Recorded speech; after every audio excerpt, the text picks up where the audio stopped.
Hi guys, good evening. 7th July 2020 హిందూలోని total news analysis చూద్దామండి.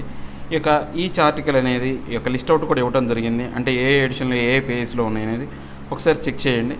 ఇక ఫస్ట్ ఆర్టికల్ వచ్చేసి private market help farmers in price discovery. అంటే ఈ యొక్క ప్రైవేట్ మార్కెట్స్ ఏవైతే ఉన్నాయో ఈ యొక్క రైతులకి ఎక్కువగా ఆదాయం వచ్చే విధంగా, ప్రైస్ డిస్కవరీ అంటే ఎక్కువ ఆదాయం వచ్చే విధంగా సహాయం చేస్తాయని చెప్తున్నారు అనమాట. అంటే ప్రైవేట్ మార్కెట్ యొక్క ఇన్వాల్వ్మెంట్ అనేది ఉంటే రైతులు లబ్ధి పొందుతారని చెప్పే ఆర్టికల్ అనమాట. ఇది యాక్చువల్గా చెప్పింది ఎవరంటే ఈ యొక్క నాబార్డ్ యొక్క చైర్మన్ అనమాట. NABARD prepare to support such reforms.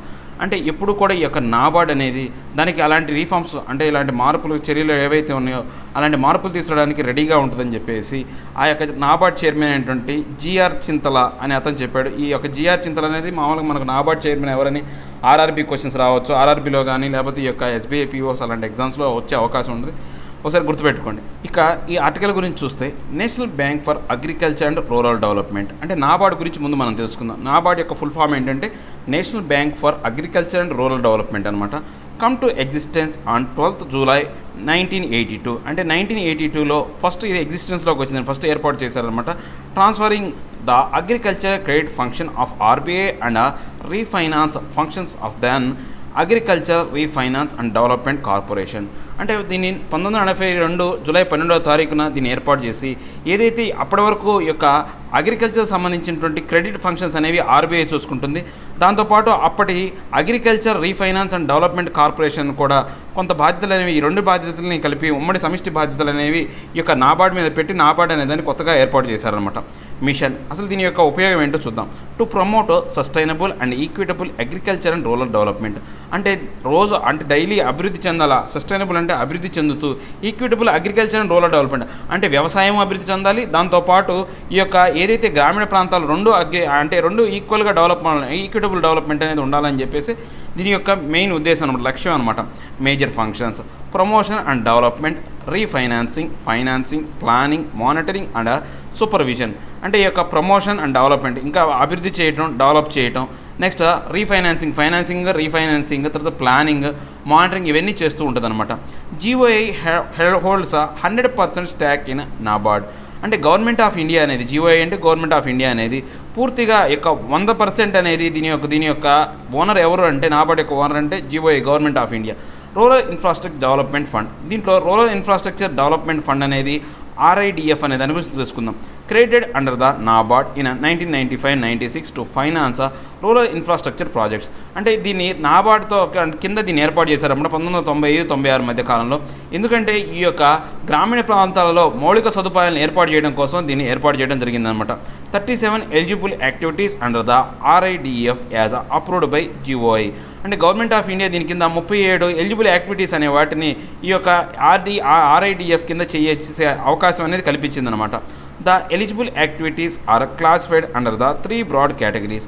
అంటే ఈ యొక్క 37 వాటిని కూడా 3 బ్రాడ్ కేటగిరీస్గా చూసారన్నమాట. అగ్రికల్చర్ అండ్ రిలేటెడ్ సెక్టర్ అంటే ఈ యొక్క వ్యవసాయానికి సంబంధించిన అంశాలు ఏవైతే ఉన్నాయో, నెక్స్ట్ సోషల్ సెక్టర్ సామాజిక పరమైనవి, నెక్స్ట్ రూరల్ కనెక్టివిటీ ఈ గ్రామాల మధ్య ఈ యొక్క అనుసంధానం అనేది ఏర్పాటు చేయడం అనమాట. అంటే రోడ్లు కావచ్చు, ఏదైనా కావచ్చు, రోడ్ల నిర్మాణం కావచ్చు, వంతెన నిర్మాణం కావచ్చు, లేకపోతే ఈ యొక్క నదీ ప్రవాహాలకు సంబంధించిన ఒక వంతెన నిర్మాణం ఏదైనా కావచ్చు, కనెక్టివిటీని ఏర్పాటు చేయడం అనమాట. Next institution eligible to get funds. అంటే ఈ యొక్క నాబార్డ్ అనేది నడవాలంటే కొన్ని ఫండ్స్ అనేవి కావాలా. దానికి ఫండ్స్ ఎవరు ఇస్తారంటే స్టేట్ గవర్నమెంట్ ఇస్తుంది, యూనియన్ గవర్నమెంట్ ఇస్తుంది. తర్వాత state owned corporations, state government undertakings. State owned corporations ఉంటాయి, స్టేట్ గవర్నమెంట్ అండర్టేకింగ్స్ ఉంటాయి. Next state government sponsored support organisations, next Panchayati Raj institutions, SHG అంటే సెల్ఫ్ హెల్ప్ గ్రూప్స్, తర్వాత NGOs నాన్ గవర్నమెంటల్ ఆర్గనైజేషన్ అన్నీ కూడా దీనికి ఫండింగ్ ఇవ్వడంలో వాటి యొక్క పాత్ర పోషిస్తాయి అన్నమాట. ఫార్మర్ ప్రొడ్యూసర్ ఆర్గనైజేషన్ FPO అనేది ఇంకో భాగం అనమాట. దీంట్లో a producer organisation PO where the members are farmers. అంటే ఈ యొక్క ప్రొడ్యూసర్ ఆర్గనైజేషన్ ఎవరైతే ఉన్నారో ఆ మెంబర్స్ ఎవరైతే ఉన్నారో ఫార్మర్స్ అందరూ కూడా దీంట్లో భాగస్వాములు అనమాట. Small farmers agri business consortium is providing support for the promotion of FPO. అంటే ఈ యొక్క అగ్రికల్చర్ సంబంధించిన అంటే ఈ యొక్క SFAC అనేది దీనికి సపోర్ట్ ఇస్తారన్నమాట FPOకి. Main aim to ensure better income for the farmer producers through an organisation of their own. అంటే ఈ యొక్క ఎవరైతే ఫార్మర్స్ ఎవరైతే ఉన్నారో ప్రొడ్యూసర్స్ అంటే ఈ యొక్క వ్యవసాయ ఉత్పత్తులను తయారు చేసే వాళ్ళు ఎవరైతే ఉన్నారో వాళ్ళ అభివృద్ధి కోసం ఆర్గనైజేషన్ రూపంలో ఇది ఏర్పాటు చేయడం జరిగిందనమాట. They are significant for India because nearly 86% of the farmers in India are small and marginal farmers. అంటే ఇది మన భారతదేశానికి చాలా ముఖ్యమైనటువంటి అవసరమైనటువంటి ఆర్గనైజేషన్ అనమాట. ఎందుకని మన భారతదేశంలో మొత్తం 100% మందిలో 86% మంది ఫార్మర్స్ అనేవాళ్ళు చిన్న సన్నకారు రైతులే అనమాట. స్మాల్ అండ్ మార్జినల్ అంటే చిన్న సన్నకారు రైతులు అనమాట. FPOs empowers them and increase their standard of living through better opportunities and income generation. So ఇప్పుడు ఈ యొక్క ఎఫ్పిఓలు అంటే ఏవైతే ఉన్నాయో, ఈ యొక్క ఫార్మర్ ప్రొడ్యూసర్ ఆర్గనైజేషన్స్ ఏవైతే ఉన్నాయో వీటిలన్నింటినీ బలోపేతం చేసి వాళ్ళకి ఏంటి ఒక స్టాండర్డ్ లివింగ్, మంచి సౌకర్యాలతో కూడిన జీవన విధానాన్ని, తర్వాత మంచి అవకాశాలు అంటే ఆదాయాన్ని సంపాదించుకోవడానికి ఇన్కమ్ జనరేషన్ సంబంధించిన మంచి అవకాశాలను ఏర్పాటు చేయడమే దీని యొక్క ముఖ్య ఉద్దేశం అనమాట. NABARD is going collateral free credit to FPOs through its Nab Kisan finance limited.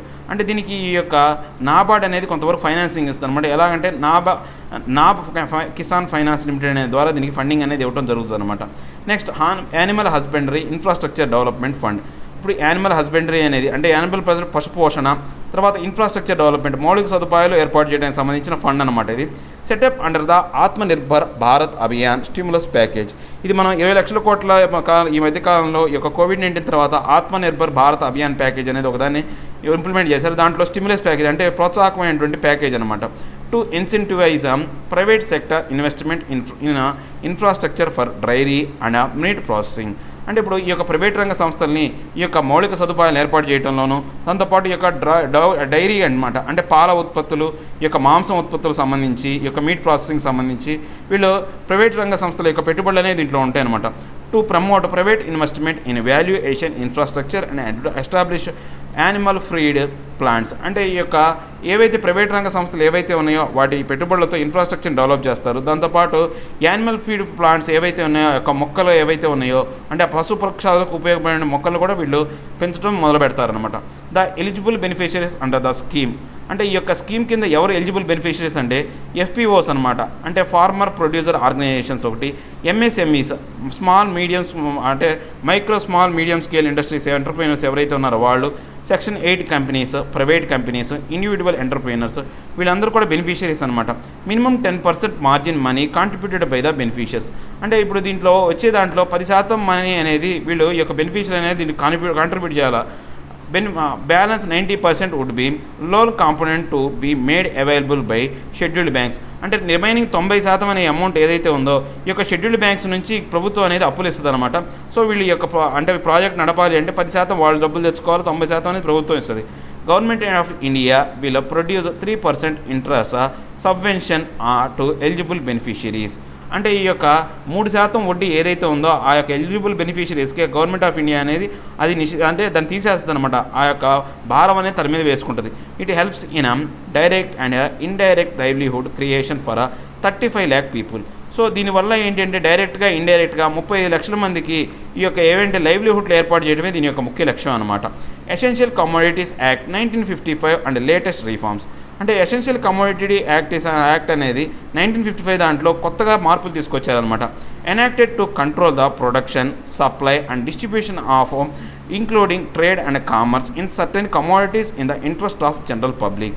అంటే ఏంటి ఈ యొక్క కంట్రోల్ ప్రొడక్షన్లోనూ, సప్లైలోనూ, డిస్ట్రిబ్యూషన్లోనూ, తర్వాత ఆ ట్రేడ్ అండ్ కామర్స్ సంబంధించినటువంటి ఏవైతే ఈ కమోడిటీస్ ఉన్నాయో వాటి మీద పూర్తి అంటే ఆధిపత్యం సంపాదించడం కోసం, పట్టు సంపాదించడం కోసం, ఎందుకని ఈ యొక్క జనరల్ పబ్లిక్ యొక్క అవసరాల నిమిత్తం వాటి మీద పట్టు సాధించడం కోసం కొన్ని మార్పులు చేర్పులు అనేవి చేశారనమాట. To give consumers protection against irrational spike in price of essential commodities. అంటే దీంతో పాటు ఏంటి ఎవరైతే కన్జ్యూమర్స్ ఉంటారో వాళ్ళకి రేట్లు అడ్డదిడ్డంగా పెరగకుండా, ఆ కమోడిటీస్ మీద రేట్లు అడ్డదిడ్డంగా పెరగకుండా సహాయం చేయడం కోసం ఈ యొక్క రిఫార్మ్స్ అనేవి తీసుకొచ్చారన్నమాట. డ్రాబ్యాక్స్ దీంట్లో ఉన్న అంటే లోటుపాట్లు ఏంటో చూద్దాం. Acted against the interest of farmers. దీనివల్ల ఏంటంటే ఈ యొక్క ఫార్మర్స్ యొక్క అభివృద్ధి గురించి కానీ వాళ్ళ యొక్క అంటే లాభం గురించి కానీ ఆలోచించడం అనేది ఉండదన్నమాట. ఓన్లీ కన్జ్యూమర్ గురించే వీళ్ళు ఆలోచిస్తారు, ప్రొడ్యూసర్ గురించి ఆలోచించారనమాట. Worked against the creation of integrated value chain across the country. So ఇప్పుడు ఏంటి ఈ యొక్క ఇంటిగ్రేటెడ్ వాల్యూ చైన్ ఏదైతే ఉందో దానికి వ్యతిరేకంగా ఈ యొక్క వర్క్ అనేది జరుగుతూ ఉంటుందన్నమాట. Reforms under the Atmanirbhar Bharat. ఇప్పుడు రీఫార్మ్స్ అంటే ఆత్మనిర్భర్ భారత్ కింద రీఫార్మ్స్ ఏం తీసుకొచ్చారో చూద్దాం. Amendment of ECA to deregulate agriculture food stuff including cereals, edible oils, oil seeds, pulses onions and potatoes. అంటే ఇప్పుడు ఈ యొక్క ఎసెన్షియల్ కమోడిటీస్ యాక్ట్ ఈసీఏ కింద కొన్ని ఏవైతే అగ్రికల్చరల్ స్టఫ్ ఏదైతే ఉందో వాటి ఏంటంటే ఏం చేశారంటే కొంత మార్పులు తీసుకొచ్చారనమాట. వాటి అంటే అగ్రికల్చర్ ఫుడ్ స్టఫ్ ఏదైతే ఉందో ఏవి సెరల్స్ కావచ్చు, లేకపోతే ఈ యొక్క ఎడిబుల్ ఆయిల్ మనం తీసుకునే ఆహారానికి సంబంధించినటువంటి వంట నూనెలు, ఆయిల్ సీడ్స్, వంట నూనెలు అంటే శనక్కాయలు కావచ్చు, పొద్దుటిరు పువ్వు కావచ్చు, ఏవైనా కావచ్చు. Next pulses, onions and potatoes అనేవి వీటి కింద తీసుకొచ్చారనమాట. Stock limit will not be imposed on theirs commodities. అంటే ఇప్పుడు ఇంత మొక్క స్టాక్ మాత్రమే ఈ యొక్క కమోడిటీ మెయింటైన్ చేయాలనే లిమిట్ అనేది వీటి మీద ఉండదన్నమాట. లిమిట్ ఎత్తేసారు. సో ఎంత కావాలంటే అంత వాళ్ళు స్టాక్ అనేది దాచిపెట్టుకోవచ్చు. Stock limit will be imposed only under very exceptional circumstances like national calamities, famine, high surge in prices. అంటే ఈ యొక్క స్టాక్ లిమిట్ అనేది ఎప్పుడు కంట్రోల్ చేస్తారంటే ఇంత స్టాక్ ఉండకూడదు, దాన్ని అంతా బయటికి పంపించండి ఎప్పుడు చెప్తారంటే ఎప్పుడైనా సరే ఎక్సెప్షనల్ కాస్ట్ సర్కమ్స్టాన్సెస్ అంటే ఎక్సెప్షనల్ అయినటువంటి పర్యవసానాలు అంటే అనుకోని పర్యవసానాలు ఏమైనా ఏర్పడితే ఎలాంటి కలామిటీస్ కావచ్చు, లేకపోతే ఫెమిన్ కావచ్చు. కలామిటీస్ అంటే ఏంటి, ఈ యొక్క విపత్తులు కావచ్చు. తర్వాత ఫెమిన్ అంటే ఏంటంటే కరువు కాటకాలు కావచ్చు, లేదా హై సర్జ్ ప్రైజెస్ రేట్లు అనేవి ఒకసారిగా పెరిగినప్పుడు అప్పుడు ఈ యొక్క లిమిట్ అనేది పెడతారనమాట. helps expand India's export in agriculture and enable private investment. అంటే ఇది ఏమవుతుందంటే భారతదేశంలో ఎగుమతులు పెంచడం కోసం, తర్వాత ఈ యొక్క ప్రైవేట్ ఇన్వెస్ట్మెంట్ని పెంచడం కోసం ఉపయోగపడుతుంది అనమాట ఇది. Next agriculture producer market committee APMC act. ఇప్పుడు ఈ అగ్రికల్చర్ ప్రొడ్యూసర్ మార్కెట్ కమిటీ అనేది ఒక కమిటీ అనమాట. ఈ కమిటీ ఏం చేస్తుందంటే ఈ యొక్క రైతులందరూ వచ్చి కూడా ఇక్కడే వాళ్ళు ప్రొడ్యూస్ చేసిన ఏవైతే పంట ఉత్పత్తులు ఉన్నాయో వాటిని అమ్ముకునే ఒక మార్కెట్ అనమాట. Before reforms farmers are required to sell commodities only to license in APMC. అంటే ఇప్పుడు ఈ యొక్క ఫార్మర్స్ అనేవాళ్ళు ఎవరైతే ఉన్నారో ఇంతకుముందు వాళ్ళ యొక్క పంట ఉత్పత్తుల్ని ఆ లైసెన్స్ ఉన్నటువంటి ఈ యొక్క ఏపీఎంసీ యొక్క ఆఫీసులోనే, అంటే ఇప్పుడు మార్కెటింగ్ యార్డులు కావచ్చు, ప్రభుత్వం చేత గుర్తింపు పడిన కొన్ని ఆర్గనైజేషన్స్ ఏవైతే ఉన్న మార్కెటింగ్ యార్డ్ లాంటి వాటి చోట మాత్రమే అమ్మాలన్నమాట, బయట అమ్మడానికి లేదు. So farmers had to pay high intermediate cost. So ఈ మార్కెటింగ్ యార్డుల్లో ఏమవుతుందంటే ఫార్మర్స్ అనేవాళ్ళు ఈ యొక్క మధ్యవర్తులకు, దళారులకు ఇచ్చే యొక్క వేతనం అంటే డబ్బులు అనేవి పెరిగిపోవడం వల్ల ఫార్మర్స్ అనేవాళ్ళు నష్టపోతున్నాడు. ఆఫ్టర్ రిఫార్మ్స్, ఇప్పుడు రిఫార్మ్స్ వచ్చిన తర్వాత farmers will be allowed to sell to any outside the APMC yard. అంటే ఇప్పుడు ఈ యొక్క ఏదైతే agriculture producer marketing committee yard కాకుండా ఎక్కడైనా సరే, ఆ మార్కెటింగ్ యార్డ్లో కాకుండా ఎక్కడైనా సరే ఫార్మర్ బయట అమ్ముకునే అవకాశం అనేది ఇచ్చారనమాట. Brings a greater competition amongst buyers, lower the mandi fee and the commission for a middle man. దీనివల్ల ఏమవుతుందంటే ఈ యొక్క బయర్లు కొనుగోలు చేసుకునే వాళ్ళ మధ్య కాంపిటీషన్ పెరుగుతుంది, వాళ్ళ యొక్క పోటీ అనేది పెరుగుతుంది. తర్వాత ఈ యొక్క మండీ ఫీజులు అనేవి తగ్గిపోతాయి, మిడిల్ మ్యాన్కి ఇవ్వాల్సిన డబ్బు కూడా ఇవ్వాల్సిన అవసరం లేకుండా పోతుంది అనమాట. Amendment to remove barriers in inter state trade. అంటే దీంతో పాటు ఏంటి అంటే రాష్ట్రాల మధ్య సంబంధించినటువంటి ఈ యొక్క వ్యాపారం ఏదైతే ఉందో ఆ వ్యాపారాన్ని అభివృద్ధి చేసే విధంగా ఈ యొక్క విధానం అనేది సహాయపడుతుంది అనమాట. అంటే ఇంతకుముందు ఏంది, మార్కెటింగ్ యార్డ్లో అమ్మితే మార్కెటింగ్ యార్డ్లోనే అమ్మాలి, ఇప్పుడు అలా లేదు కాబట్టి ఏ రాష్ట్రంలో ఉన్న ప్రజలకైనా అమ్ముకోవచ్చు అనమాట. Help farmers in the regions with surplus produce to get better prices and consumers in region with shortage. అంటే ఈ యొక్క తక్కువ పరిమాణం ఉన్నటువంటి ఈ యొక్క పంట అనేది తక్కువగా పండిన వాళ్ళకి, ఎక్కువగా పండిన వాళ్ళు ఏదంటే అంటే వాళ్ళకన్నా ఎక్కువ, వాళ్ళ దగ్గర ఉన్న దానికన్నా ఎక్కువ ఉందనుకోండి, అవసరానికన్నా ఎక్కువ ఉందనుకోండి, ఆ సర్ప్లస్ పంట అనేది తక్కువ పంట ఉన్న వాళ్ళకి అమ్ముకునే అవకాశం అనేది ఏర్పడుతుంది అనమాట దీనివల్ల. Next Bhopal's zardozi artist hanging by a thread. అంటే ఇప్పుడు ఈ యొక్క భోపాల్లో జర్దోజీ అనే ఒక కళ అనేది ఉందన్నమాట. ఇది యాక్చువల్గా దేనికి సంబంధించిందంటే బట్టల అల్లిక సంబంధించింది అనమాట, నేతకు సంబంధించింది. అంటే ఒక నేతని కూడా కాదు, ఎంబ్రాయిడరీ వర్క్ అనమాట. ఒక శారీస్ మీద కావచ్చు, లేకపోతే డ్రెస్సుల మీద కావచ్చు, ఈ యొక్క ఎంబ్రాయిడరీ వర్క్ సంబంధించిన ఎవరైతే ఆర్టిస్టులు ఉన్నారో, వాళ్ళ యొక్క కార్మికులు ఉన్నారో వాళ్ళు ఇప్పుడు ఆ యొక్క తీగలతోనే ఆత్మహత్య చేసుకునే పరిస్థితిలోకి వెళ్ళిపోయిందనమాట. ఎందుకని ఇప్పుడు చైనాకి ఇండియాకి మధ్య బాగా ఈ యొక్క టగ్ ఆఫర్ జరుగుతుందన్నమాట. ఈ యొక్క ఏది వార్ అనేది జరుగుతుంది, దానివల్ల ట్రేడ్ రిస్ట్రిక్షన్స్ అనేవి ఏర్పడినాయి. ఈ ట్రేడ్ రిస్ట్రిక్షన్స్ ఏర్పడటం వల్ల ఈ జర్దాజోజీ వర్క్ మొత్తానికి సంబంధించినటువంటి రా మెటీరియల్ అంతా కూడా ఇంతకుముందు చైనా నుంచి మనం దిగుమతి చేసుకున్నాను. అప్పుడు చైనా నుంచి దిగుమతి చేసుకున్న సరుకు అనేది చాలా తక్కువ రేట్లలో ఉండేది. కానీ ఇప్పుడు ఈ యొక్క చైనా నుంచి దిగుమతులు ఆగిపోవడం వల్ల ఇప్పుడు మనం ఈ యొక్క వస్తువుల రేట్ అనేది పెరిగిపోయింది. సో దాని యొక్క డిమాండ్, వస్తువు యొక్క డిమాండ్ కూడా తగ్గిపోవడం వల్ల ఈ యొక్క ఎవరైతే కార్మికులు ఉన్నారో దానికి సంబంధించిన కార్మికులు కష్టాల్లో నిండిపోయారని చెప్పే ఆర్టికల్ అనమాట. News the zardozi artist in Bhopal are suffering during the కోవిడ్-19 పెండమిక్. అంటే ఈ యొక్క జర్దోజీ సంబంధించినటువంటి యొక్క కళాకారులు ఎవరైతే ఉన్నారో ఈ కోవిడ్-19 పెండమిక్ కారణంగా ఈ భోపాల్లో ఉన్నారనమాట. అంటే మధ్యప్రదేశ్లోని భోపాల్లో ఉన్నారనమాట. వీళ్ళు చాలా ఎక్కువగా ఇబ్బందులు పడుతున్నారనమాట. Recent call to boycott Chinese product has increase the cost of raw materials used in zardozi embroidery. ఈ యొక్క నేను ఇందాకలే చెప్పా కదా, ఆ ఎంబ్రాయిడరీకి సంబంధించిన రా మెటీరియల్ అనేది చైనా నుంచి దిగుమతులు ఆగిపోవడం వల్ల దాని కాస్ట్ అనేది పెరిగిపోయిందనమాట. సో జరదోజీ, ఈ జరదోజీ అనేది క్రాఫ్ట్ వర్క్ అనమాట. అంటే చేతి వృత్తికి సంబంధించి, క్రాఫ్ట్ వర్క్ అంటే చేతి వృత్తులకు సంబంధించింది అనమాట. An art of metal embroidery, అంటే ఈ యొక్క మెటల్తో, ఈ యొక్క లోహాలతో చేసే ఒక ఎంబ్రాయిడరీ వర్క్ అనమాట. Earlier done with gold and silver thread to decorate the attire of the Kings and royal in ancient India. అంటే ఈ యొక్క మన యొక్క ప్రాచీన భారతదేశంలో ఈ యొక్క రాజులు కావచ్చు, ఆ యొక్క రాజకు వంశాలకు చెందిన వాళ్ళకి సంబంధించినటువంటి ఈ యొక్క డెకరేటివ్ వర్క్ అంతా కూడా, డ్రెస్సుల మీద డెకరేటివ్ వర్క్ అంతా కూడా గోల్డ్ సిల్వర్తో చేసేవాళ్ళు అనమాట. సో దానికి సంబంధించింది ఇది జర్దోజీ వర్క్ అనేది.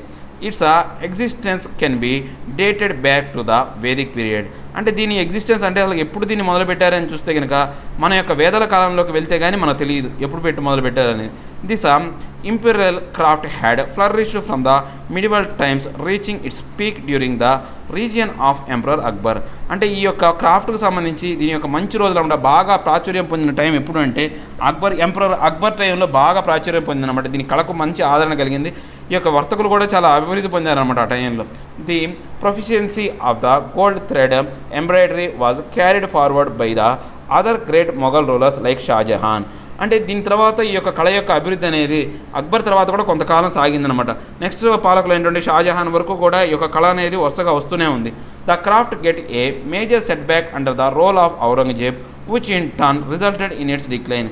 ఈ యొక్క క్రాఫ్ట్ అనేది ఈ కళకు సంబంధించి బాగా అంటే ఎదురు దెబ్బ తగలటం, సెట్ బ్యాక్ అంటే ఏంటంటే ఎదురు దెబ్బ తగలటం ఎప్పుడు జరిగిందంటే ఔరంగజేబ్ టైంలో ఎదురు దెబ్బ తగిలిందంట. ఔరంగజేబ్ చాలా సింపుల్ పర్సన్, అతను ఎప్పుడూ కూడా ఒక అంగు ఆర్భాటాలకు పోయే వ్యక్తి కాదు. ఇది కూడా చాలా కాస్ట్లీ అయినటువంటి, అంటే గోల్డ్ సిల్వర్తో యొక్క థ్రెడ్లతో దీని అల్లిక ఉంటుంది అనమాట. ఇక్కడ పిక్చర్లో ఇచ్చారు చూడండి. ఇలాంటి గోల్డ్ సిల్వర్ వాటితో తయారు చేయడం వల్ల ఖర్చు ఎక్కువైపోద్దని ఆయన చాలా సింపుల్ పర్సన్ అనమాట ఔరంగజేబ్ గురించి చరిత్ర అనేది చాలా రకరకాల చెప్తుంది, కానీ అతను చాలా సింపుల్ పర్సన్ అనమాట. అంతా కూడా సింప్లిసిటీకి ప్రాధాన్యత ఇచ్చే వ్యక్తి. సో అతని తండ్రి కాలంలో జరిగిన నష్టాన్ని భర్తీ చేయడం కోసం ఆయన చాలా వరకు ఆయన యొక్క ఏవైతే అంగుల ఆర్భాటాలు అనేవి తగ్గించుకున్నాడు అనమాట. సో ఇక నెక్స్ట్ చూస్తే జరదోజీ, అంటే next zardozi is one of the most important element of Persian culture. Persian కల్చర్కి సంబంధించినటువంటి ఈ జర్దోజీ అనేది చాలా ప్రాముఖ్యత చెందిందనమాట. అసలు ఈ యొక్క జర్దోజీ అనే వర్డ్ అనేది ఎక్కడి నుంచి వచ్చిందంటే derives from the name zar meaning gold and dozi meaning embroidery. అంటే జర్దోజీ అంటే ఏంటంటే జర్ అంటేనేమో గోల్డ్ అనమాట, దోజీ అంటే మీనింగ్ ఏంటి అంటే ఈ యొక్క పర్షియన్ లాంగ్వేజ్ ప్రకారం ఏంటంటే ఎంబ్రాయిడరీ అని అర్థం అనమాట. It is the one of the most famous and elaborate technique in metal embroidery which involves making intricate design using gold and silver threads. So దీంట్లో ఏంటంటే ఫేమస్ అనమాట, ఒక టెక్నాలజీ అనమాట. ఇది మెటల్ ఎంబ్రాయిడరీని ఉపయోగించి వీళ్ళు తయారు చేస్తారు. దీంట్లో ముఖ్యంగా బంగారాన్ని, సిల్వర్ని ఎక్కువగా, అంటే వెండిని ఎక్కువగా వాడతారనమాట. ఆ థ్రెడ్స్ సంబంధించిన gold, silver threads వాడతారనమాట.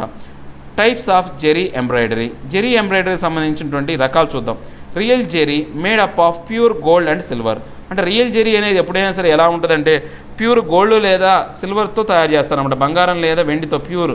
Next imitation zari కనుక చూసుకుంటే made of copper wires which are electroplated with silver. అంటే ఈ కాపర్ వైర్స్ ఏవైతే ఉన్నాయో వాటి మీద ఈ యొక్క సిల్వర్ కోటింగ్ కానీ గోల్డ్ కోటింగ్ కానీ ఉంటుందన్నమాట. Metallic zari a metallised film splitted with polyester.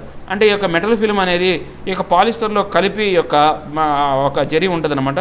So అది దాన్ని ఏమంటారంటే మెటాలిక్ జెరీ అంటారనమాట. In India zardozi embroidery work is a speciality of Lucknow, Surat, Bhopal, Hyderabad, Delhi etcetera. ఈ యొక్క భారతదేశంలో లక్నోలోను, సూరత్లోను, భోపాల్లోను, నెక్స్ట్ హైదరాబాద్, ఢిల్లీలో ఈ యొక్క జర్దారీ వర్క్ అనేది చాలా స్పెషల్ అనమాట, చాలా ప్రాముఖ్యత కలిగినటువంటి ఐటమ్. ఈ యొక్క మన యొక్క పేర్లు వింటే కనుక ఈ పేర్లన్నీ కూడా ఒకప్పుడు ఈ యొక్క ముస్లిం యొక్క పాలనలో ఉన్న యొక్క ప్రాంతాలే. సో అందువల్ల ముస్లిం ప్రాంతాల్లో అంటే ఆ ఎంపరర్ అక్బర్ అంటే కూడా ఆయన మొఘల్ సామ్రాజ్యం చెందిన వ్యక్తి కాబట్టి సో అలానే ఈ యొక్క ఏదైతే ఆచారం అనేది కంటిన్యూ అవుతూ వస్తుందన్నమాట. Lucknow zardozi and Surat zari craft are protected under the geographical indication tags. అంటే ఈ యొక్క లక్నోకు సంబంధించిన జర్దోజీ అనేది, నెక్స్ట్ సూరత్ సంబంధించిన జరీ అనేది, ఈ రెండింటికి కూడా ఈ యొక్క జిఐ ట్యాగ్ అనేది ఇవ్వడం జరిగిందన్నమాట వీటిని కాపాడటం కోసం. నెక్స్ట్ ఆర్టికల్ చూసుకుంటే కనుక rolling back the induced livelihood stock. అంటే ఇప్పుడు ఎవరైతే మన భారతదేశంలో మైగ్రెంట్ వర్కర్స్ ఉన్నారో వాళ్ళు ఇప్పుడు మొత్తం కూడా ప్రతి ఒక్కరి యొక్క అటెన్షన్ కూడా ఆకర్షిస్తున్నారన్నమాట. అంటే వాళ్ళకు జరుగుతున్నటువంటి నష్టం కావచ్చు, అంటే వాళ్ళు పడుతున్న బాధలను చూసి ప్రతి ఒక్కళ్ళు వాళ్ళకి సంబంధించిన అంశాలు అనేవి చెప్తూ వస్తున్నారు అనమాట. ఈరోజు కూడా దాని గురించి. సో ఈ యొక్క ఏవైతే లైవ్లీహుడ్ ఏవైతే ఉన్నాయో, జీవనాధారం కోల్పోయిన వాళ్ళ సంగతి గురించి మాట్లాడుతున్నాను అనమాట. నెక్స్ట్ దీనికి సంబంధించిన ఆర్టికల్ ఇంకోటి ఉన్నది. 1.4 lakh families reach MGNRGA's annual work limit. అంటే మన భారతదేశంలో ఇప్పుడు 1.4 లక్షల ఫ్యామిలీస్ అనేవి ఈ యొక్క Mahatma Gandhi national rural employment guarantee act కింద యాన్యువల్ వర్క్ లిమిట్ అనేది వాళ్ళకి ఇవ్వడం జరిగిందనమాట. అంటే సంవత్సరంలో 100 పని దినాలు అనేవి ఈ యొక్క MGNRGA కింద వాళ్ళకు పనులు కేటాయిస్తున్నారన్నమాట. సో ఎంతమంది ఉన్నారంటే భారతదేశం మొత్తం మీద 1.4 లక్షల మందికి ఇంతవరకు ఆ యొక్క ఉపాధిని కల్పించడం జరిగిందనమాట. సో దానికి సంబంధించిన ఆర్టికల్ ఇది. ఒకసారి చూద్దాం. Quantification of the likely scale of poverty impacts of the lockdown others estimation. అంటే ఇప్పుడు ఈ యొక్క ఏవైతే అంశాలు లాక్డౌన్ వల్ల ఏర్పడినటువంటి ఈ పరిస్థితులన్నిటికీ కారణం ఏంటి, ఆ యొక్క ఆదర్ యొక్క ఎస్టిమేషన్ ఏంటో చూద్దాం. బిఫోర్ పెండమిక్ రాకముందు మన భారతదేశంలో 42% మంది పూర్ పీపుల్ ఉండేవాళ్ళు అనమాట, లేదా 56 కోట్ల మంది. సో ఎక్స్ట్రీమ్లీ పూర్ అంటే ఇంకా దరిద్రంలో దరిద్రం అనమాట. పూర్లో అంటే ఇంకా పేదరికంలో మరీ కడు పేదరికం అంటారు చూసారా, అలాంటి వాళ్ళు 16% ఆర్ 21.28 crores అంటే 16% కానీ 21.28 కోట్ల మంది కానీ ఉన్నారనమాట. ఇప్పుడు లాక్డౌన్ ఏర్పడిన తర్వాత, ఆఫ్టర్ లాక్డౌన్ అయిపోయిన తర్వాత, ఇప్పుడు అన్లాక్ ఫేజ్లో ఉన్న తర్వాత ఇప్పుడు మన భారతదేశ పాపులేషన్లో పూర్ ఎంతమంది అంటే 72% అయిపోయారు. అంటే ఒక్కసారిగా 30% పెరిగారనమాట. సో టోటల్గా ఏంటంటే 96 crore పీపుల్ అనేవాళ్ళు ఇప్పుడు పేదరికంలో ఉన్నారు. ఇంకా ఇందాక చెప్పాం కదా కడు పేదరికం అని, కడు దరిద్రం అని చెప్పాం కదా, అలాంటి భాగస్వామ్యంలో 47, ఇంతకుముందు ఎంతమంది ఉన్నారు 16% ఉంటే ఇప్పుడు 31% అనేవాళ్ళు పెరిగిపోయారు. సో ఇక్కడ ఒక 30%, ఇక్కడ ఒక 31% పెరిగారు. సో మొత్తం ఏంటంటే 62.5 crores మంది ఈ యొక్క కడు పేదరికంలో ఉన్నారనమాట. So newly added due to pandemic వల్ల 30% అనేలో 40 crore యాడ్ అయ్యారు. నెక్స్ట్ 31% అంటే 41.2 crores అనేవాళ్ళు యాడ్ అయ్యారనమాట. మొత్తం చూస్తే కనుక ఇక్కడ చూడండి 96, ఇక్కడ 62.5 crore అంటే మన భారతదేశ జనాభా దాటిపోతుంది. ఎప్పుడు మనం అలా కౌంట్ చూడకూడదండి. పేదరికం అంటే ఈ యొక్క 62.5 crores కూడా దీంట్లో భాగస్వాములు అయి ఉంటారనమాట. ఈ 96లోనే ఉంటారు. వాళ్ళ కౌంట్ కూడా ఇక్కడ కూడా చూడండి, వాళ్ళ కౌంట్ కూడా దీంట్లోనే ఉంటుంది. అంటే పేదలు, ఆ పేదల్లోనే మరీ పేదలు అనమాట. ఈ యొక్క నెక్స్ట్ ఎక్స్ట్రీమ్లీ పూర్ అంటే ఆ పేదల్లోనే ఇంకా పూర్ ఉన్న వాళ్ళు అనమాట. అంతేగాని వీళ్ళు మొత్తం కలిపి మన భారతదేశ జనాభా దాటిపోయింది ఈ లెక్క తప్పని మాత్రం ఎవరు అనద్దు. Poverty deepening, a scenario where those who were already poor are suffering a further version of their quality of life. అంటే పావర్టీ డీపెనింగ్ అంటే ఈ పేదరికం అనేది ఇంకా దిగజారిపోవడానికి కారణం ఏంటి అంటే, ఆల్రెడీ వాళ్ళని ఎందుకు ఇలా అంటే పరిస్థితి వచ్చిందంటే, ఈ సినారియో ఏంటి అంటే పేదలు అనేవాళ్ళు వాళ్ళకి సరైనటువంటి అవకాశాలు కానీ లేకపోతే యొక్క జీవనాధారం కనుక లేకపోతే వాళ్ళ క్వాలిటీ ఆఫ్ లైఫ్ అనేది అప్పటికే దుర్భరంగా ఉంటుంది. ఇంకా దుర్భరంగా వెళ్ళిపోతే కనుక సో ఇక పావర్టీ డీపెనింగ్ అని అంటాం అన్నమాట దాన్ని. So policy measures to reverse the lockdown created ట్రోమా and stop further aggravation of situation. అంటే ఇప్పుడు కొత్త కొత్త పాలసీలు అనేవి తీసుకురావాలి. ఈ లాక్డౌన్ క్రియేట్ చేసిన యొక్క సమస్యని ఏదైతే ట్రామా అంటే ఏంటంటే పుండు అని అంటాం అనమాట ట్రామా అనేది. సో ఇంకా ఈ పరిస్థితి దిగజారకుండా ఉండాలంటే కొత్త కొత్త పాలసీస్ అనేవి తీసుకురావాలన్నమాట. Under MGNRGA program, Mahatma Gandhi national rural employment guarantee act. ఇది ఖచ్చితంగా గుర్తుపెట్టుకోండి, చాలా ఇంపార్టెంట్ ఇది. The wages per day has to be further increased to the required level to arrest the economic impact from pushing people in the poverty. అంటే ఇప్పుడు దీనికి సంబంధించి యొక్క ఎకనామిక్ వేజెస్ ఏవైతే ఉన్నాయో ఇప్పుడు వాళ్ళకి 186 రూపాయలు అనేది ఇవ్వడం జరుగుతుందన్నమాట. ఆ అమౌంట్ అనేది ఇంకా పెంచాలన్నమాట. A rural house hold to be given at least 20 days of wage employment per month for next 6 months or at least 200 days in a financial year. అంటే ఇప్పుడు ఈ యొక్క రూరల్ హౌస్ హోల్డ్ అంటే ఈ గ్రామీణ ప్రాంతంలో ఉన్నటువంటి ఈ యొక్క పేదలు ఎవరైతే ఉన్నారో నెలకు 20 రోజులు పని దినాలు అనేవి వాళ్ళకి కేటాయించే విధంగా ఉండాలన్నమాట. లేదా కనీసం ఒక ఫైనాన్షియల్ ఇయర్లో ఒక సంవత్సరం మొత్త కాలంలో 200 పని దినాలు ఇవ్వాలి. ఇంతకుముందు 100 పని దినాలు ఇచ్చారు, 200 పని దినాలు ఇవ్వాలని చెప్పేసి అడుగుతున్నారనమాట. సో ఈ యొక్క MGNRGA యాక్ట్ 2015 ప్రకారం వాళ్ళకి ఎలాంటి గ్యారంటీస్ ఉన్నాయో చూద్దాం. Guarantee of employment in the rural areas అనే దాని కింద ఇప్పుడు చూడండి, నాట్ లెస్ దాన్ 100 days అంటే 100 రోజుల కన్నా తక్కువ అనేది ఉండకూడదు అనమాట. మినిమం 100 రోజులు గ్యారంటీగా ఇవ్వాలి వాళ్ళకి. ఎవరు ఇవ్వాలి? ఒక్కొక్క హౌస్ హోల్డ్కి ఇస్తున్నారు వాళ్ళు. హోల్డ్లో ఉన్న ప్రతి ఒక్క ఎంప్లాయీకి ఇవ్వట్లేదు. అంటే ఒక కుటుంబంలో ఒకరికి మాత్రమే ఇస్తారనమాట ఈ యొక్క సెక్షన్ ప్రకారం. For any period beyond the period guaranteed under the subsection 1 as may be expedited. అంటే ఈ యొక్క ఏదైతే పీరియడ్ ఉందో ఆ పీరియడ్లో మాత్రమే అనమాట. అంటే ఒక సంవత్సర కాలం లోపు మాత్రమే. ఆ సంవత్సర కాలంలో ఒక 100 పని దినాలు వచ్చినాయి అనుకోండి, ఇంకా వాళ్ళని వదిలేస్తారనమాట. సో ఒకళ్ళకి 100 రోజుల పాటు ఇస్తే మిగతా టైం ఎంత ఉంటుంది? 265 రోజులు ఉంటుంది. ఇంటి మనిషికి ఒకళ్ళే ఉంటారా? కాదు కదా, ఎక్కువ మంది ఉంటారు కదా. దీనివల్ల ఏంటంటే వాళ్ళకి సరైనటువంటి ఈ యొక్క జీవనాధారం అనేది దొరకట్లేదని చెప్పేసి చెప్తున్నారనమాట. So next 1.4 lakh families reach MGNREGS annual work limit. అంటే ఈ యొక్క వర్క్ లిమిట్ ప్రకారం 1.4 లక్షల మంది ఫ్యామిలీస్ అనే వాళ్ళకి లబ్ధి చేరుకుందనమాట. Extended the employment guarantee program to urban areas to arrest reverse mitigation and to stabilize the urban economy. So ఈ యొక్క ఎంజీఎన్ఆర్ఈజీ అంటే ఇప్పుడు మహాత్మా గాంధీ నేషనల్ రూరల్ అంటున్నాం కదా, ఈ రూరల్కే కాకుండా దీన్ని అర్బన్ ప్రాంతాల్లో కూడా తీసుకొచ్చి ఎవరైతే ఈ యొక్క ఆర్థికంగా ఇబ్బంది పడుతున్నారో వాళ్ళ యొక్క తీవ్రతను తగ్గించి వాళ్ళని స్టేబుల్గా ఉంచడం కోసం ఏర్పాటు చేయమని చెప్తున్నారు అనమాట. Indirect branch of NREGA programme to revive MSMEs. అంటే ఇప్పుడు ఇండైరెక్ట్ బ్రాంచ్ అనమాట. అంటే ఈ యొక్క అర్బన్ ఏరియాకి సంబంధించి కూడా ఎన్ఆర్ఈజీఏ అనే అంటే national rural employment guarantee programme అనేది ఈ యొక్క ఎంఎస్ఎంఈని రివైవ్ చేయడానికి కూడా ఉపయోగపడుతుంది అనమాట. దీని ప్రకారం చూస్తే అండర్ పబ్లిక్ డిస్ట్రిబ్యూషన్ సిస్టమ్. ఇప్పుడు మనకు పబ్లిక్ డిస్ట్రిబ్యూషన్ సిస్టమ్ అనేది చాలా ఇంపార్టెంట్. ఎందుకని ఈ యొక్క ఎవరైతే పేదలు ఉన్నారో వాళ్ళకి దీని ద్వారానే వాళ్ళకి కావాల్సిన ఆహారం అనేది అందుతుందన్నమాట. Priority should be given to those individuals and house holds who are vulnerable but not identified as beneficiaries. అంటే ఇప్పుడు ముందు ముఖ్యంగా మనం ఎవరికి ప్రయారిటీ ఇవ్వాలంటే ఎవరైతే ఈ యొక్క వనరబుల్ సెక్షన్స్ అంటే ప్రమాదకరమైన స్థితిలో ఉన్నవాళ్ళు ఇంతవరకు ఈ యొక్క ఐడెంటిఫై అవ్వకుండా, కొంతమందికి ఆధార్ కార్డులు ఇవి లేకుండా ఐడెంటిఫై గుర్తింపు లేకుండా బెనిఫిషరీస్ అయ్యుండి కూడా అంటే వాళ్ళు లబ్ధి పొందే యొక్క హోదాలో ఉన్నప్పటికీ కూడా వాళ్ళకి గుర్తింపు లేనందువల్ల వాళ్ళు లబ్ధి పొందలేకపోతున్నారు. వాళ్ళ మీద ముందు ఫస్ట్ కాన్సన్ట్రేట్ చేయాలి. Equity focus is required in the implementation of PDS system and exclusion errors to be avoided.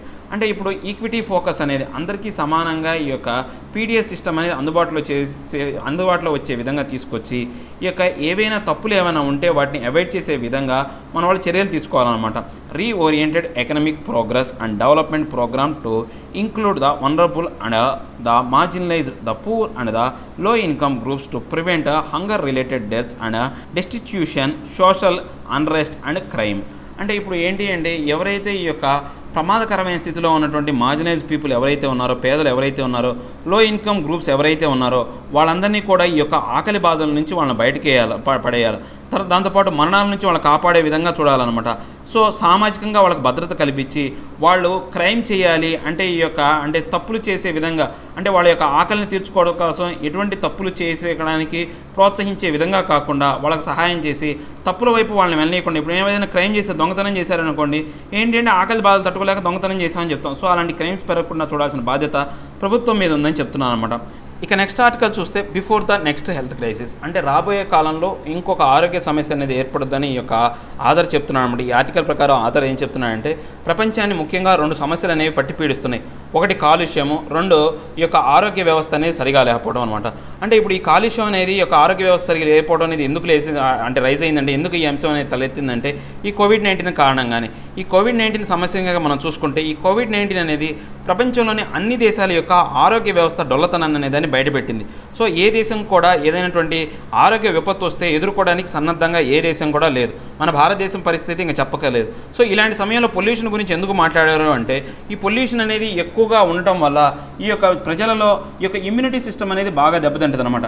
ఇప్పుడు మనం కనుక చూస్తే ఈ యొక్క ప్రపంచ దేశాలు కోవిడ్-19తో బాధపడుతున్న దేశాలు ఎక్కువగా మనం చూస్తే కనుక ఇండస్ట్రియలైజ్ ఏరియాస్ అంటే ఇండస్ట్రియలైజ్ కంట్రీసే బాగా ఎక్కువగా దెబ్బతింటాయి అనమాట. మన భారతదేశంలో చూసుకుంటే ముంబై, ఢిల్లీ, తర్వాత బెంగళూరు, తర్వాత కొన్ని ప్రధానమైనటువంటి నగరాలు అనేవి అంటే ఈ యొక్క పారిశ్రామిక వాడలు ఏవైతే ఎక్కువగా ఉన్నాయో అలాంటి వాడలన్నీ కూడా ఎక్కువ కేసెస్ ఉన్నాయి, ఎక్కువగా డెత్ ఉన్నాయి. ప్రపంచంలో కూడా న్యూయార్క్ లాంటి దేశాలు, తర్వాత వుహాన్ లాంటి నగరాలు కూడా ఈ యొక్క కాలుష్యం యొక్క కోరల్లో ఉన్నాయన్నమాట. ఇలాంటి దేశాల్లోనే ఈ యొక్క కేసుల సంఖ్య అనేది ఎక్కువగా ఉంది, మరణాల సంఖ్య కూడా ఎక్కువగా ఉందన్నమాట. సో అందువల్ల ఏమైంది అంటే ఈ యొక్క ఆరోగ్య వ్యవస్థ అనేది చిన్నాభిన్నం అవడానికి ఇంకో కారణం ఏంటి అంటే ఈ యొక్క పొల్యూషన్, ఈ యొక్క వాతావరణం అనేది సరిగా సహకరించకపోవడం వల్ల ఇలాంటి సమస్య అనేది తలెత్తుందని చెప్పారు. దాంతోపాటు ఈ యొక్క హెల్త్ సిస్టమ్ అనేది చాలా వరకు ఇబ్బందిగా ఉందన్నమాట. ఇప్పుడు మనం చూస్తే హెల్త్ సిస్టమ్ అనేది బాగా ఉంటే ఈ కోవిడ్-19 ఎదుర్కోవచ్చు అంటే దానికి కూడా ఎగ్జాంపుల్ చెప్పాడు ఆధార్. ఎలా చెప్పాడంటే ఇప్పుడు తమిళనాడు, కేరళలో ఎక్కువగా ఇండస్ట్రియలైజ్ అయినప్పటికీ కూడా అక్కడ ఎక్కువగా మరణాలు అనేవి సంభవించట్లేదు. కేసులు ఎక్కువగా వచ్చినప్పటికీ మరణాలు సంభవించట్లేదు.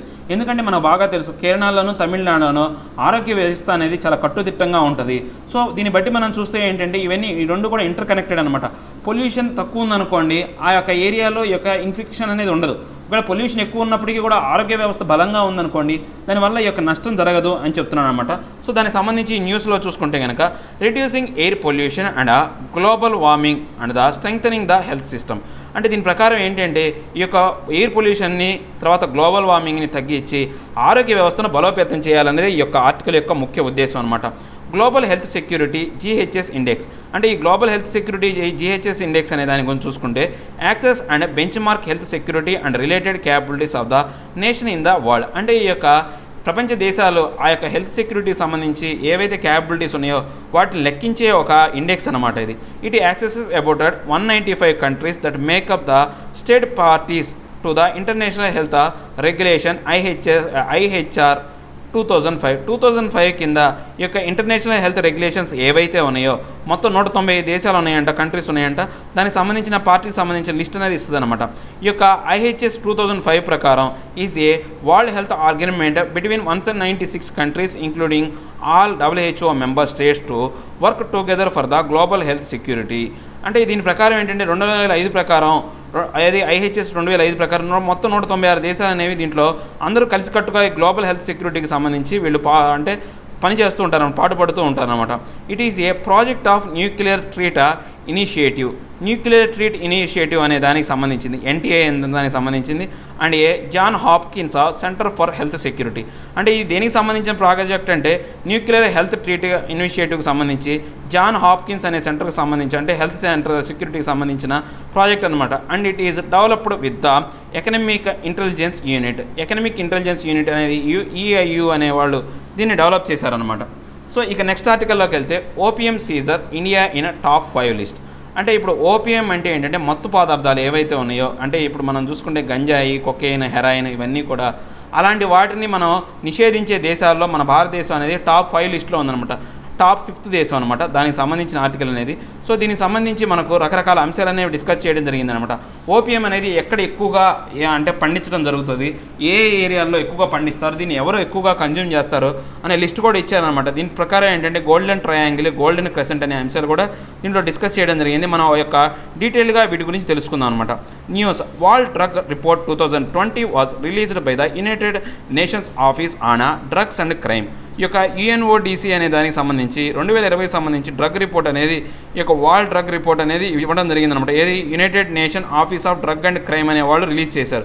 ఈ యొక్క వరల్డ్ డ్రగ్ రిపోర్ట్ అనేది ఎవరిస్తారు అంటే United nation office on drug and crime అనేవాళ్ళు UNODC అనేవాళ్ళు ఇస్తారనమాట. Important findings of the report. ఈ రిపోర్ట్ని బట్టి మనం కొన్ని ముఖ్యమైనటువంటి అంశాలు అనేవి చూడొచ్చు అనమాట.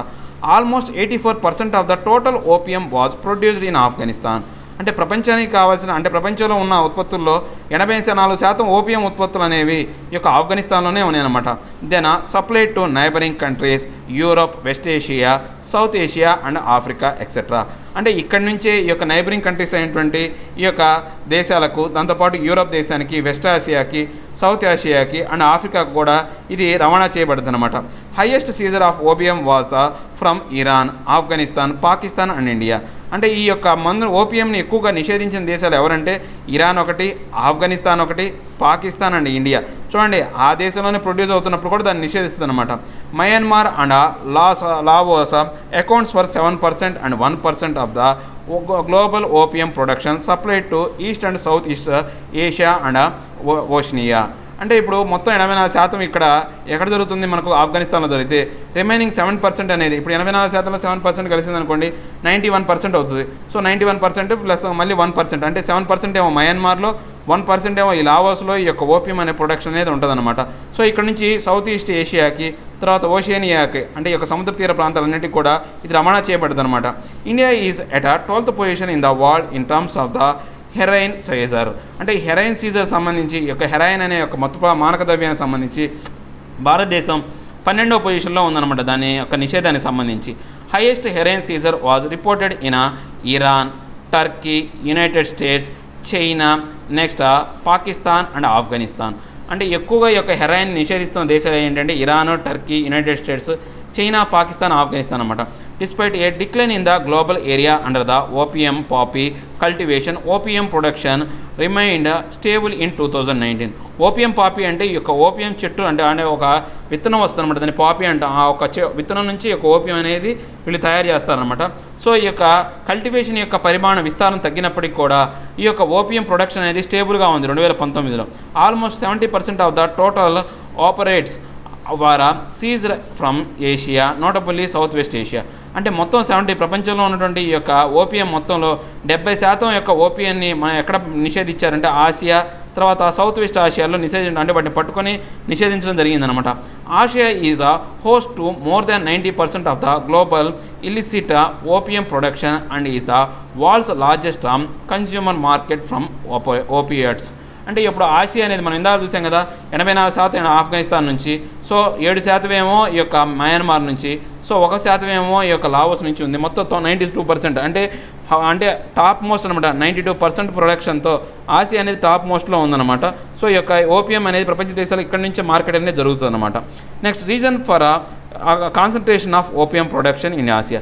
అంటే ఇప్పుడు మనకు ఒక కారణాలు ఉండాలి కదా, ఎందుకని ఈ యొక్క ఓపియం ప్రొడక్షన్ అనేది ఇంత ఎక్కువగా ఉండడానికి కారణం ఏంటి, ఈ యొక్క ఆసియా ఖండంలోనే ఇంత ఎక్కువగా ఉండడానికి కారణం ఏంటంటే south Asian countries were wedged between the world's largest areas of illicit poppy cultivation, golden crescent and golden triangle. ఇదేమో గోల్డెన్ క్రెసెంట్, ఇదేమో గోల్డెన్ ట్రయాంగిల్ అనమాట. ఈ గోల్డెన్ క్రెసెంట్ అంటే ఇక్కడ మనకు ఇరాను, పాకిస్తాన్, ఆఫ్ఘనిస్తాన్ ప్రదేశాలు వస్తాయి. ఇక గోల్డెన్ ట్రయాంగిల్లోకి వచ్చేసరికి బంగ్లాదేశ్, మయన్మార్, అంటే బంగ్లాదేశ్ కొంచెం తక్కువే వస్తుంది. సో ఎక్కువగా మయన్మార్ ఒకటి, లావోస్ ఒకటి, తర్వాత ఈ యొక్క థాయిలాండ్ అనే యొక్క ప్రాంతాలు అనేవి ఎక్కువగా ఉంటాయి అన్నమాట. సో ఈ యొక్క గోల్డెన్ క్రెసెంట్, గోల్డెన్ ట్రయాంగిల్ మధ్య ఈ యొక్క పరిస్థితి ఇదంతా కూడా ఈ సెంట్రల్ ఏషియా అంతా కూడా ఉంది కాబట్టి, సో ఈ యొక్క ప్రదేశాల నుంచి ఈ యొక్క ఓపియం ప్రొడక్షన్ అనేది ఎక్కువగా జరిగి ప్రపంచంలోనే ఓపియం ఎక్కువగా కన్జ్యూమ్ చేసుకుంటున్న ప్రాంతంగా, అంటే తయారు చేస్తుంది ప్లస్ కన్జ్యూమ్ చేస్తున్న దేశాలుగా ఈ యొక్క సెంట్రల్ ఏషియా దేశాలు ఉన్నాయన్నమాట. Next article 47 of the Indian constitution. అంటే భారతదేశంలో మన యొక్క రాజ్యాంగంలో ఆర్టికల్ 47 అనేది, ఇలాంటి ఆర్టికల్ అనేవి ఇలాంటి సమయంలోనే మనం గుర్తుపెట్టుకోవాలన్నమాట. ఒకసారి చదవండి. ఆర్టికల్ 47 ఏంటంటే duty of state to raise the level of nutrition and the standard of living and to improve public health. State shall regard the raise of the level of the nutrition and the standard living of the its people and the improvement of public health as among its primary duties, and in particular the state shall endeavor to bring about a prohibition of the consumption except for medical purposes of toxicating drinks and the drugs which are injurious to health. అంటే ఈ యొక్క 47వ లెక్క ప్రకారం, అంటే article 47 ప్రకారం మనకి ఏంటి అంటే భారతదేశంలో పౌష్టికాహారం కావచ్చు, ఈ యొక్క పబ్లిక్ హెల్త్ని కాపాడాల్సిన బాధ్యత అనేది రాష్ట్ర కేంద్ర ప్రభుత్వాల మీద ఆధారపడి ఉందన్నమాట. దానికి సంబంధించి ఈ యొక్క మంచి ఆహారం అనేది ప్రజలకి, పబ్లిక్కి అందించే విధంగా చూడాలి. దాంతోపాటు ఏవైతే ఈ యొక్క కొన్ని టాక్సిక్ ఎలిమెంట్స్ ఉంటాయో, అంటే ఈ యొక్క ఏవైతే మత్తు పదార్థాలు ఏవైతే ఉంటాయో వాటిని భారతదేశంలోకి ఆ డ్రింక్స్ కావచ్చు, డ్రగ్స్ కావచ్చు రానివ్వకుండా చేసే యొక్క బాధ్యత కూడా ఈ యొక్క ప్రభుత్వం మీదే ఉందని చెప్పేశారనమాట. సో మన భారతదేశంలో నార్కోటిక్స్ కంట్రోల్ బ్యూరో అనేది, ఎన్సీబీ అనేది దీని మీద పనిచేస్తూ ఉంటుంది అనమాట. And Indian intelligence agency under the ministry of home affairs కింద ఉన్నటువంటి ఇంటెలిజెన్స్ అనమాట. Indian intelligence agency responsible for fighting drugs tracking. అంటే ఈ యొక్క డ్రగ్లు మన భారతదేశంలోకి రాకుండా ట్రాక్ చేసే యొక్క ఆర్గనైజేషన్ అనమాట. NCP was created in 1986 under the Narcotic Drugs and Psychotropic Substance Act 1985. అంటే దీన్ని 1986లో ఏర్పాటు చేయడం జరిగిందనమాట. దేని కింద అంటే నార్కోటిక్స్ డ్రగ్స్ అండ్ సైకోపటిక్ సబ్స్టాన్స్ యాక్ట్ ఆఫ్ 1985 కింద. అంటే ఈ యొక్క మత్తు పదార్థాలు అనేవి రానివ్వకూడదు, ఓన్లీ మెడికల్ పర్పస్ మాత్రమే వీటిని ఉపయోగించే విధంగా ఉండాలి, కానీ వేరే రకాలుగా ఉపయోగించకూడదని దీని యొక్క ముఖ్య ఉద్దేశం అనమాట. ఫంక్షన్స్, దీని యొక్క ఫంక్షన్స్ చూసుకుంటే it coordinates the action by various officers, state governments and other authorities under the customs act 1962, the drug and cosmetic act 1940 etcetera. So దీని కింద ఏంటంటే దీన్ని కోఆర్డినేట్ చేస్తానమాట గవర్నమెంట్ సంబంధించిన రకరకాల ఆర్గనైజేషన్ ఏవైతే ఉన్నాయో కస్టమ్స్ వాళ్ళని, తర్వాత డ్రగ్ అండ్ కాస్మెటిక్స్ వాళ్ళని ఈ యొక్క యాక్ట్ 1940 మధ్య కోఆర్డినేషన్ అనేది తీసుకొస్తానమాట. It also implements counter measures against the illicit traffic under various international conventions. So ఏవైతే ఈ యొక్క కౌంటర్ యాక్షన్స్ తీసుకొస్తాయన్నమాట, అంటే ఈ యొక్క డ్రగ్ ట్రాఫిక్ అనేది ఎక్కువగా, డ్రగ్ అనేది మన భారతదేశంలోకి ఎక్కువ ప్రవేశించకుండా చూడడం కోసం వీళ్ళు ఏంటంటే కౌంటర్ యాక్షన్స్ కూడా తీసుకొస్తారనమాట. సో ఇక మనం ఈరోజు లాస్ట్ సెషన్ అయినటువంటి ప్రాక్టీస్ సెషన్లో చూస్తున్నాం. ఓకే, మన యొక్క ఫస్ట్ క్వశ్చన్ వచ్చేసి the world drug report is released by. ఈ వరల్డ్ డ్రగ్ రిపోర్ట్ అనేది ఎవరు ఇస్తారనేది మనం ఇందాకలే చూసాం. మనం United nation office on drugs and crime అనే వాళ్ళు ఇస్తారు ఈ యొక్క వరల్డ్ డ్రగ్ రిపోర్ట్ అనేది. ఇప్పుడు ఈ యొక్క నార్కోటిక్స్ దానికి సంబంధించిన ఆర్టికల్లో మనం చూసామన్నమాట. Next question, consider the following statement with reference to largest announcements made in farm sector under the Atmanirbhar Bharat Abhiyan. Atmanirbhar Bharat Abhiyan కింద ఇక హైయెస్ట్ అంటే చాలా పెద్ద సెక్టార్లో అగ్రికల్చర్ సెక్టార్లో తీసుకొచ్చిన మార్పుల గురించి అడిగిన క్వశ్చన్ అనమాట. The essential commodity act of 1955 will be amended to impose stock limit and commodities like cereals, edible oils, oil seeds, pulses, onions and potatoes. అంటే ఈ యొక్క స్టాక్ లిమిట్ అనేది ఏర్పాటు చేయడం జరిగింది అన్నాడు, కానీ ఇక్కడ స్టాక్ లిమిట్ ఏర్పాటు చేయలేదు. ఇది wrong option. So the APMC act is amended to allow farmers to sell their produce to anyone outside the APMC ads. అంటే ఈ యొక్క అగ్రికల్చర్ ప్రొడ్యూసర్ మార్కెట్ కమిటీ ఏదైతే ఉందో ఆ చట్టం ప్రకారం ఇప్పుడు రైతులు అనేవాళ్ళు ఆ యొక్క మార్కెటింగ్ యాడ్లే కాకుండా ప్రైవేట్గా కూడా అమ్ముకునే అవకాశం అనేది కల్పించింది. ఎస్, ఇది కల్పించింది, right. So second one is right, first one is wrong. So వాడు ఏమడిగాడు? ఇన్కరెక్ట్ స్టేట్మెంట్ అడిగాడు. సో ఇన్కరెక్ట్ స్టేట్మెంట్ అడిగాడు, first statement, only one is the answer. So next question చూసుకుంటే, consider the following statement with reference to the rural infrastructure development fund RIDF ప్రకారం. ఈ యొక్క following statement ప్రకారం చూసుకుంటే, it was certainly created by GOI under the Atmanirbhar Bharat Abhiyan.